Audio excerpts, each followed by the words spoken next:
Assalamu alaikum everyone. My name is Nabiha Wasim. I'm a student of Bachelor's in Avionics Engineering. Today I'm here to talk about implementation of ADS-B protocol based on lab test bench for drones. So my aim here is just to give some background information regarding my final year project ADS-B. So I have divided my talk into 3 sections. First, I will go about the problems, and then we will look at the solutions of that problem because it's important. And finally, I'll tell you the requirements of my project. Okay, let's begin with the first point. As you see on the slides, that what are the problems? So our first problem is no UAV detection method. हमारी country में drones को detect करने के लिए कोई best method available नहीं है. अगर कोई ड्रोन्स फ्लाई कर रहे हैं नो फ्लाइंग जोन में, सो वो प्राइवेसी एलिवेट करते हैं फ्रॉम सिक्योरिटी और डिफेंस इंडस्ट्रीज. इसी तरह अगर कोई ड्रोन फ्लाई कर रहा है एयरपोर्ट की तरफ, so it will become danger for the airplanes because अगर वो दोनों आपस में कोलाइड कर जाएंगे तो हमें थाउजेंड्स ऑफ डॉलर्स का लॉस हो सकता है just because they are expensive. अब ये होता इसीलिए है क्योंकि हमारे पास कोई बेस्ट मेथड अवेलेबल नहीं है ड्रोन्स को डिटेक्ट करने के लिए. Our next problem is shortage और limited hardware trainer available. अब यहाँ जो हार्डवेयर और ट्रेनर्स की बात हो रही है ये ADS-B टेक्नोलॉजी की बात है कि हमारे पास बहुत ही लिमिटेड हार्डवेयर अवेलेबल हैं और जो कमर्शियल एयरलाइनर्स की हार्डवेयर हैं वो इंपोर्ट होते हैं तो हमें कॉस्टली पड़ते हैं. इसी तरह जो हार्डवेयर अवेलेबल भी हैं तो वो हमारे पास आर्मी या डिफेंस इंडस्ट्रीज के पास है just because they are expensive.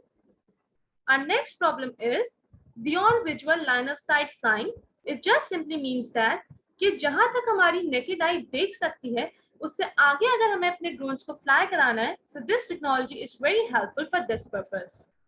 इसी तरह जैसे अभी ड्रोन्स हमारे पास फूड डिलीवरी में यूज हो रहे हैं या मेडिसिन डिलीवरी में यूज हो रहे हैं और any of such kind of a like these things, so this technology is really helpful.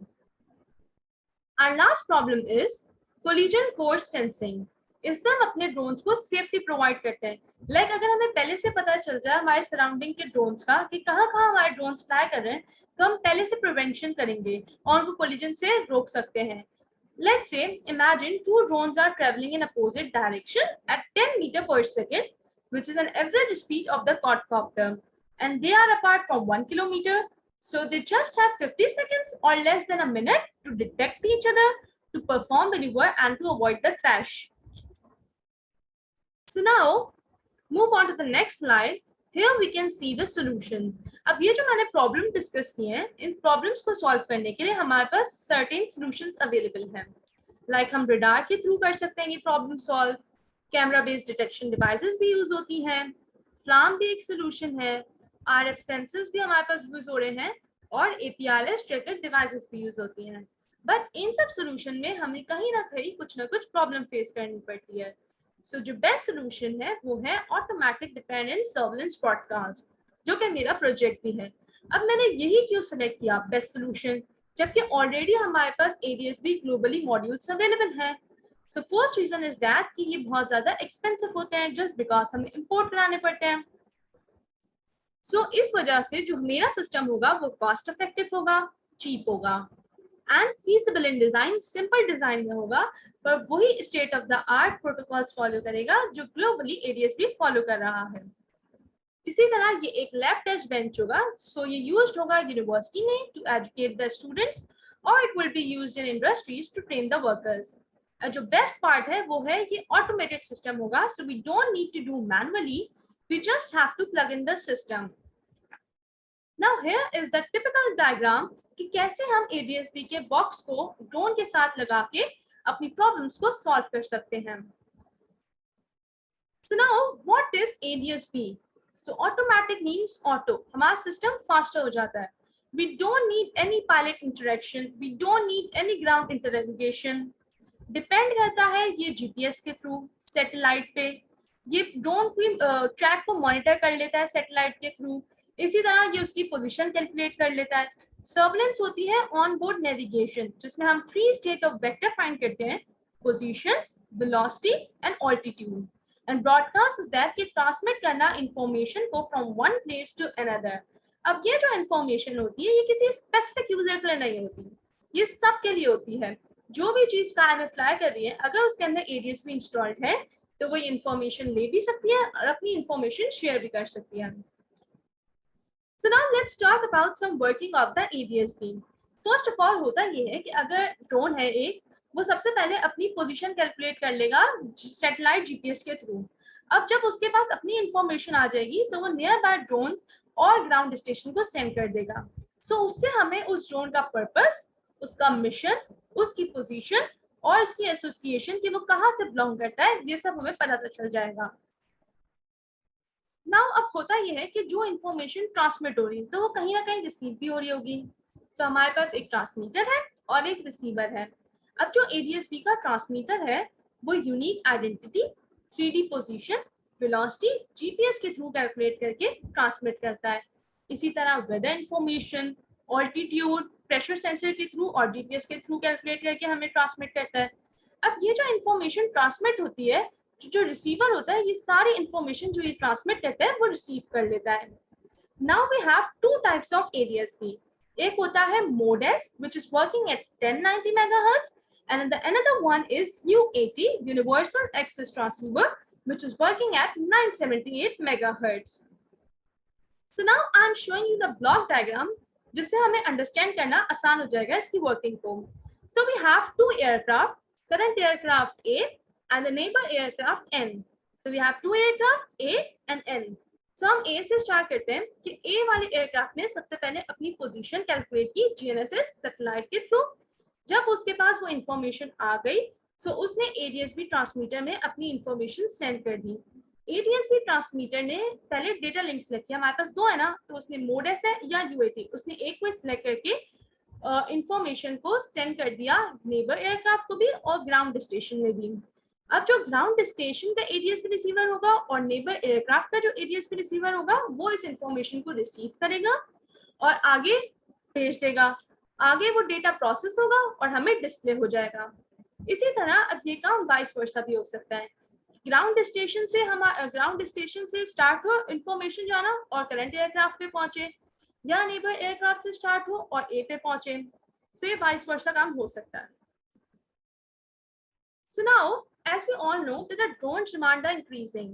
So जो commercial drones market है, वो market growth approximately 60% है over the years, जिसमें हमारे पास सुपर पावर्स लाइक अमेरिका और चाइना भी हैं जो कि एक्सटेंसिवली ड्रोन्स यूज कर रहे हैं।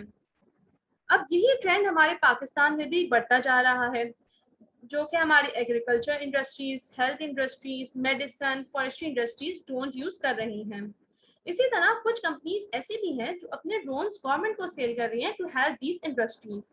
इसी वजह से इस प्रोजेक्ट की वर्थ है, जस्ट बिकॉज ये डायरेक्टली अफेक्ट करती है ड्रोन इंडस्ट्रीज को। So now what are the functional requirements?